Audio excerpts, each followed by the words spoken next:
questions, d'autant que ce n'est pas nécessairement moi qui s'adressait, mais je vais rebondir sur deux éléments qui étaient présents dans les questions, la question du futur et ou de l'avenir et la question des centres. Et en fait, il y a un lien entre ces deux thèmes. Nous sommes prononcés sur la distinction entre futur et avenir, peu importe ici.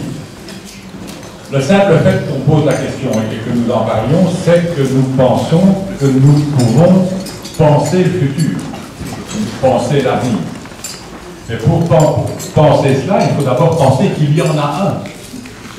Et pour penser qu'il y en a un, il faut être dans une certaine culture.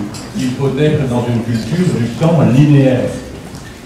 C'est-à-dire qui consiste à penser qu'il y a un passé qui va vers un futur en passant très furtivement par un présent qui nous rassemble ici aujourd'hui.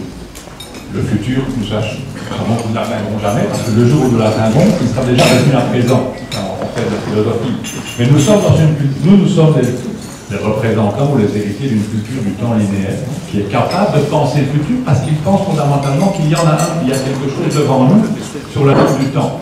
Il y a aussi quelque chose derrière nous qui est le passé, et comme nous sommes dans un temps linéaire, ce passé ne va jamais revenir. Parce que nous savons qu'il ne va jamais revenir, nous avons tendance à le valoriser. C'est cela que les élites mettent en scène. Quand elles valorisent le passé, c'est parce qu'elles savent qu'il ne va pas revenir. Il y a d'autres cultures sur la planète qui ne pensent pas du tout comme ça, qui sont dans des cultures du temps cyclique, où le futur est le passé et vice-versa. Pensons aux cultures indiennes, il y a des grands amateurs de culture indienne ici dans la salle, pensons aux cultures asiatiques, il y a des gens qui ne pensent pas comme nous. Ça se voit aussi dans la vie, parce que dans ces cultures-là, on ne valorise pas le passé dans la vie. Il n'y a pas de raison, il peut revenir. C'est exactement la même chose pour la question du sang. Nous parlons de sang comme d'une catégorie qui est évidente à nos yeux, parce que nous pensons en boucle, le centre s'oppose à la périphérie, ce qui est dedans s'oppose à ce qui est dehors. Et il est évident pour nous qu'une ville doit avoir un centre, et d'ailleurs dans l'histoire de la ville européenne, elle en a toujours eu. Mais dans notre culture, ce n'est pas le cas. Il y a des cultures qui ne pensent pas en centre versus périphérie. Pensez par exemple aux cultures nomades. Dans un établissement nomade, qu'est-ce qu'un centre? Ça n'a aucun sens. Et d'ailleurs, ne se pose même pas la question, c'est nous qui, en posant la question, imposons en fait à cette culture notre propre catégorie.